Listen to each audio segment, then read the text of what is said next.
ನಂಗೆ ಹೋಮ್ವರ್ಕ್ ಮಾಡಿಸಿ. ನಿಮ್ಮ ಅಪ್ಪನ್ ಕೇಳು. ನಿಮ್ಮ ಅಮ್ಮಂಗೆ ಮಾಡ್ಸಕ್ ಹೇಳು. ಓಹೋ, ಕಿರಿಕಾಗಿದೆ. ಯಾರೋ ಒಬ್ರು ಮಾಡಿಸಿ. ಏನು ಹೋಮ್ವರ್ಕು? ಈ ಪದಗಳನ್ನು ಸ್ವಂತ ವಾಕ್ಯದಲ್ಲಿ ಬಳಸಿರಿ. ಫಸ್ಟ್ ಪದ ಏನು? ತಲೆ. ನನ್ನ ಅಪ್ಪನಿಗೆ ತಲೆ ಸರಿ ಇಲ್ಲ ಅಂತ ಬರಿ. ಹಂಗೆ ಬರಿಬೇಕಾ?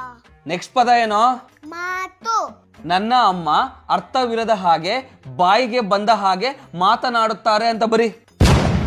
ನೆಕ್ಸ್ಟ್ ಸುಳ್ಳು. ನನ್ನ ಅಪ್ಪನ ಇನ್ನೊಂದು ಹೆಸರೇ ಸುಳ್ಳು ಅಂತ ಬರಿ. ನೆಕ್ಸ್ಟ್ ಸಂತೋಷ. ಕೆಲವರು ಜೀವನದಲ್ಲಿ ಬಂದಾಗ ಸಂತೋಷವೆನ್ನುವುದೇ ಎಗರಿ ಹೋಗುತ್ತದೆ ಅಂತ ಬರಿ. ಜವಾಬ್ದಾರಿ ಇಲ್ಲದವರಿಗೆ ಹೆಂಡತಿ ಮಕ್ಕಳು ಯಾಕೆ ಅಂತ ಬರಿ. ಅಮ್ಮ, ನಾನೇನು ಪದನೇ ಹೇಳಿಲ್ಲ. ನೆಮ್ಮದಿ ಇಲ್ಲದ ಮೇಲೆ ಮನೆ ಜೈಲ್ ಇದ್ದ ಹಾಗೆ ಅಂತ ಬರಿ. ಏನೇ ಹೇಳದಿದ್ರು ಡೈರೆಕ್ಟ್ ಆಗಿ ಹೇಳು.